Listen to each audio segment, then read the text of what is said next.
다양한 미디어에 접근하고 미디어가 제공하는 정보와 콘텐츠를 비판적으로 이해하며 자신의 생각을 미디어로 책임있게 표현하고 소통하는 능력이 바로 미디어 리터러시입니다.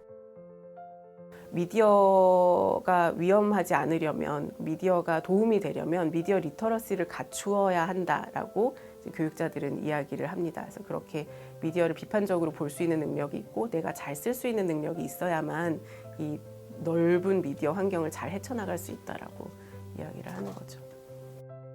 우리가 매일 이용하는 미디어가 삶의 긍정적인 기능을 하기 위해 필요한 미디어 리터러시. 조금만 알면 위험 요소가 아닌 도움이 되는 미디어로 만들 수 있습니다.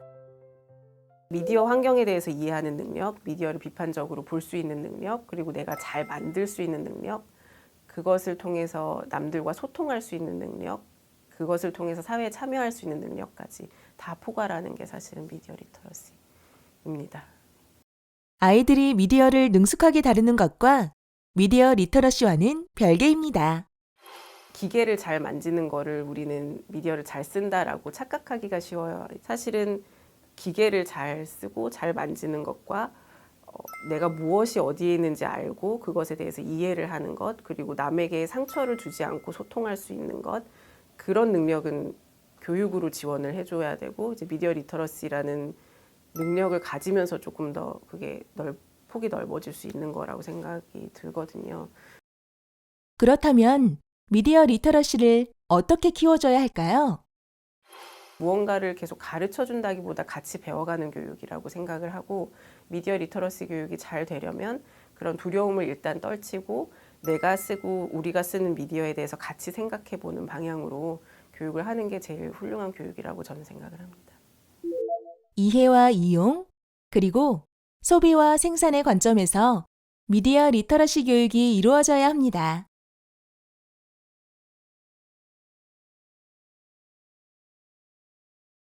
가장 어렸을 때는 미디어 환경에 대한 이해부터 시작하는 게 좋아요. 그러니까 미디어엔 뭐가 있고 미디어로는 뭘 할 수 있고 이런 걸로 어떤 좋은 영향이 있고 또 어떤 위험이 있을 수 있고 그런 걸 이해하는 것부터 시작을 했다면 조금 더 잘하면 여러 가지 정보나 컨텐츠를 접하게 되거든요. 부모의 교육 없이. 그때는 본인이 스스로 그 컨텐츠들을 평가할 수 있도록 분석하고 평가하는 능력을 좀 강하게 키워주는 게 중요하고요. 그런 것들이 기반이 되면 자기 표현도 훨씬 잘 할 수 있어요. 미디어를 있는 그대로 받아들이는 것보다 비판적인 시각을 가지고 점검하고 판단하는 훈련이 필요합니다. 어렸을 때부터 표현 능력만 강조를 하게 되면, 그러니까 비판적인 이해 없이 표현으로 바로 넘어가면 그 표현이 좀 의미가 없을 수도 있는데, 비판적인 능력을 기반으로 하면 표현도 훨씬 자기가 의도하는 바대로 잘 될 수 있다고 생각이 되거든요. 비판적으로 이해한 다음에 표현을 하는 것까지 가고, 표현하고 나서는 잘 소통하는 것까지 넘어가는 그런 순서로 볼 수도 있을 것 같습니다. 아이의 성향과 특징을 이해하고 내 아이에게 꼭 맞는 미디어 소통 방법을 찾는 것이 중요합니다. 초등학교에 들어간 아이들 같은 경우에는 판단의 근거, 그러니까 정보나 컨텐츠를 봤을 때 이걸 어떻게 읽어내야 하는가에 대해서 알려주기 시작하는 게 중요해요. 왜냐하면 아이들이 이제 유튜브 통해서 검색을 많이 하는데, 사실은 검색했을 때 어떤 게 좋은 정보다를 판단하는 근거가 되게 빈약해요. 이제 8세 정도가 되면 어떤 상황들이 있을 수 있다라는 지식, 그러니까 사이버 따돌림 같은 것도 있을 수 있다라는 이야기들을 해주면 아이가 그걸 목격했을 때 훨씬 이제 준비가 된 상태에서 목격을 하거나 할 수가 있는 거죠. 초등학생이 되면 아이들은 미디어를 수동적으로만 이용하지 않습니다. 자신만의 콘텐츠도 창작하기 시작합니다. 글쓰기 할 때도 독자가 누군지 생각하고 쓰라고 많이 얘기를 하거든요. 영상도 마찬가지인 것 같아요. 그러니까 뭔가 이걸 내가 누구에게 보여주고 싶어서 이렇게 하는가를 생각하면서 할 수 있게 시작하는 게 이제 초등학교 단계인 것 같고, 중고등학교로 올라가면 이제 아이들이 좋아하는 게 확 갈라지거든요. 그러니까 어떤 취미를 가지고 있는지 어떤 성향을 가지고 있는지에 따라서 쓰는 미디어가 좁아져요. 그래서 그때는 그 미디어 플랫폼의 특성에 대해서 좀 알려주는 것도 되게 중요해요. 아이들은 점점 미디어 소비자이면서 동시에 미디어 생산자가 되고 있습니다. 주체적인 미디어 세대이기 때문에 미디어 특성에 대한 더욱더 정확하고 깊은 이해가 필요합니다.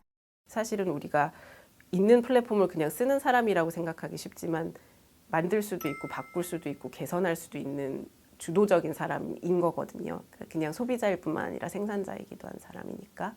그렇기 때문에 그런 상상을 계속 할 수 있게 하는 교육, 그래야지만 이제 미디어 환경도 건강해지고 미디어도 잘 쓸 수 있지 않을까라고 저는 생각을 합니다. 빠른 속도로 변하는 미디어 환경 속에서 아직 가치관이 성장 중인 아이들에게는 부모의 역할이 중요합니다. 일방적으로 가르쳐주는 그런 입장이 아니다라는 그런 태도를 가지고 교육을 하시는 게 아이하고 소통하기도 쉽고요. 안 그러면 아이는 그냥 미디어에 대해서는 부모님께는 함구하고 말거든요. 왜냐하면 이 안에서 일어나는 여러 가지 일들이 자신의 또래 문화, 정체성, 그리고 여러 가지 일탈도 있고 여러 사생활과 관련된 게 있기 때문에 그걸 자꾸 통제하려고 하고 가르치려고 하시면 이 소통이 잘 안 될 수밖에 없어요. 그래서 우리가 같이 배워가는 거고 같이 만들어가는 거고 나도 고민하고 있고 너도 고민하겠지만 힘들 때 나를 찾아올 수 있다라는 그런 태도를 가지고 교육을 하시면 좋죠. 그게 제일 바람직할 것 같습니다.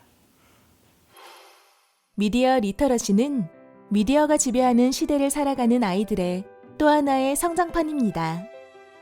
성장판을 잘 보호해주고 중심을 잡아주고 스스로 커나갈 수 있는 지혜를 잘 심어주면 삶의 위기에 흔들리지 않고 미래를 나아가는 건강하고 든든한 바탕이 됩니다.